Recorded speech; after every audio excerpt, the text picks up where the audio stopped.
BSP अध्यक्ष मायावती जनसभा को संबोधित कर रही हैं।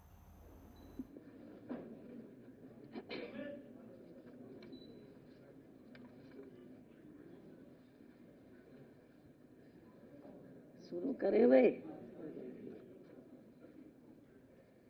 मीडिया बंधुओं, जैसा कि ये सर्वविदित है कि खासकर यूपी में विधानसभा चुनाव के नजदीक आते ही अब यहाँ बीजेपी व अन्य सभी विरोधी पार्टियों का प्रदेश की जनता को हर प्रकार से लुभाने व वर्ग लाने आदि का जबरदस्त नाटक शुरू हो गया है। जबकि इस मामले में सच्चाई ये है कि केंद्र व यूपी की भाजपा सरकार ने पिछले 1.5-2 महीनों में जो यहाँ अनगिनत व थोक में भरमार घोषणाएं, शिलान्यास एवं अध कच्चे कार्यों के उद्घाटन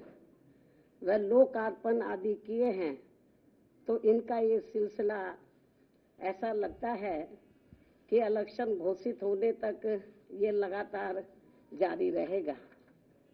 तो ये सब इनकी इस बार विधानसभा चुनाव में होने वाली हार को काफी कुछ दर्शाता है। इसके अलावा बीएसपी को छोड़कर यहाँ सभी विपक्षी पार्टियों ने भी चुनाव की घोषणा होने से बहुत पहले ही प्रदेश की जनता को लुभाने के लिए अभी तक जो भरमार घोषणाएं व वायदे आदि किए हैं, तो ये भी इनके लिए अनेकों सवाल खड़े करता है। जैसे सपा की तरह कांग्रेस पार्टी ने भी प्रदेश की जनता को जो किस्म किस्म के असंख्य व प्रलोभन भरे चुनावी वायदे किए हैं, तो उन पर यहाँ की जनता जल्दी से विश्वास करने वाली नहीं है। और इस संबंध में हमारी पार्टी का ये कहना है कि यदि कांग्रेस पार्टी ने यहाँ यूपी में भी अपने लंबे रहे शासनकाल में अपने 50% भी चुनावी वायदे पूरे कर दिए होते, तो फिर आज ये पार्टी केंद्र व उत्तर प्रदेश सहित देश के अधिकांश राज्यों से भी सत्ता से बाहर नहीं होती। इतना ही नहीं, बल्कि इनकी कथनी व करनी में जमीन आसमान का अंतर होने की वजह से अब जनता इनके वायदों व घोषणाओं आदि को कतई भी गंभीरता से नहीं ले रही है। यही स्थिति इस मामले में हमें दूसरी पार्टियों की भी देखने के लिए मिल रही है। हालांकि इस मामले में बीएसपी बातें बहुत कम व कार्य करके दिखाने में ही ज़्यादा विश्वास रखती है। और ये सब आपको यूपी में 4 बार बीएसपी के नेतृत्व में रही सरकार में काफ़ी कुछ देखने के लिए मिला है। और अब मैं खासकर केंद्र व यूपी में आसीन सत्ताधारी पार्टी बीजेपी के बारे में ये भी कहना चाहूँगी कि यदि इस पार्टी को जनहित व आम जनता के दुख दर्द आदि की थोड़ी भी परवाह व चिंता होती, तो पिछले दिनों जिस प्रकार से पूरे देश में हर दिन रिकॉर्ड तोड़ पेट्रोल एवं डीजल आदि की कीमतें बढ़ी हैं और जिस कारण फिर पूरे देश में महंगाई भी काफ़ी ज़्यादा बढ़ी है, तो ये सब जनता आसानी से भुलाने वाली नहीं है। और अब कई राज्यों में जल्द ही होने वाले विधानसभा चुनाव में अपनी हार के डर से इनकी कीमतों में जो इन्होंने थोड़ी सी कमी की है,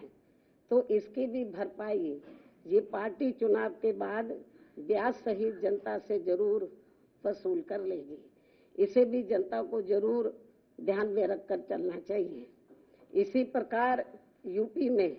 अब विधानसभा चुनाव नजदीक आते ही यहाँ गरीबों को जो राशन मुफ्त बांटा जा रहा है, तो ये भी चुनाव खत्म होते ही जरूर बंद हो जाएगा। ऐसे अनेकों और भी अब किस्म किस्म के प्रलोभन दिए जा रहे हैं, जो चुनाव के बाद फिर कहीं भी नजर नहीं आएंगे। इसके साथ ही यूपी की जनता को ये भी ध्यान में रखकर चलना चाहिए कि भाजपा खासकर यूपी में अपनी जन विरोधी नीतियों व द्वेषपूर्ण कार्यकलापों एवं सरकार की घोर विफलताओं पर पर्दा डालने तथा इन पर से लोगों का ध्यान बांटने के लिए भी यहाँ विशेषकर सपा आदि से अंदरूनी मिलीभगत व सांठगांठ करके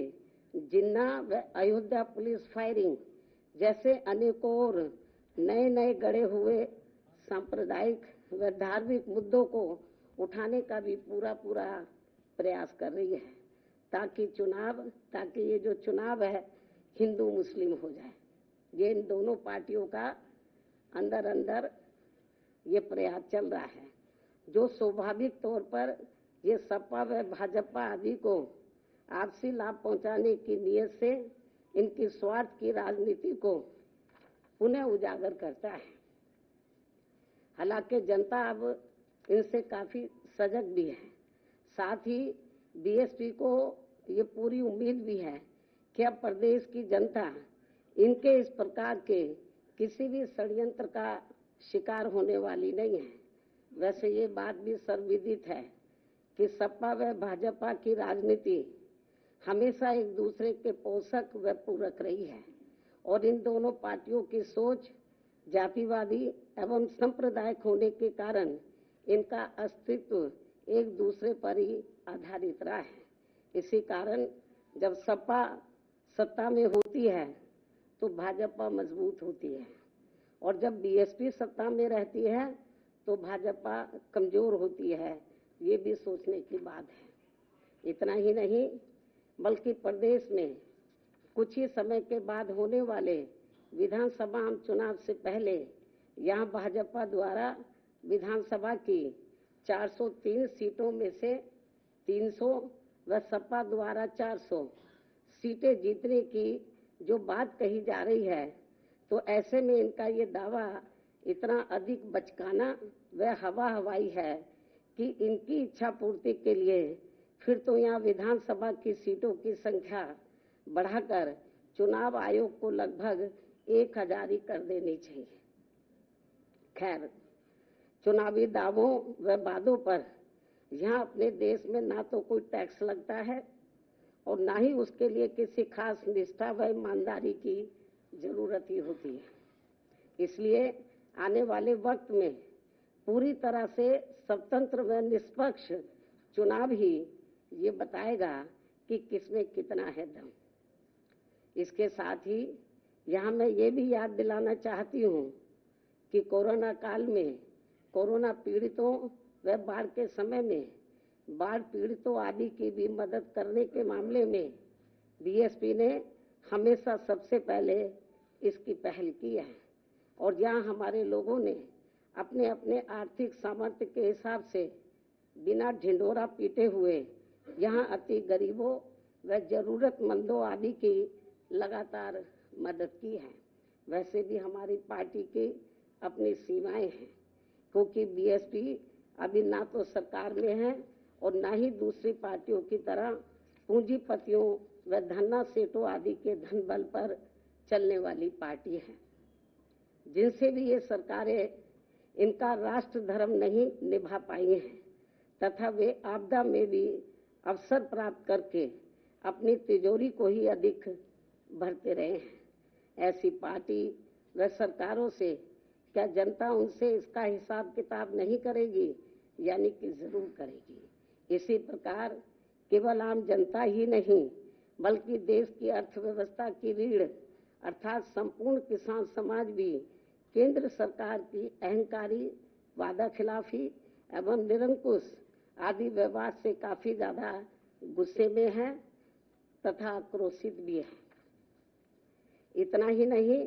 बल्कि इनकी जातिवादी संकीर्ण पूंजीवादी व अन्य गलत नीतियों व गलत कार्य प्रणाली की वजह से उत्तर प्रदेश सहित पूरे देश में दलित, शोषित, पिछड़ा वर्ग, मुस्लिम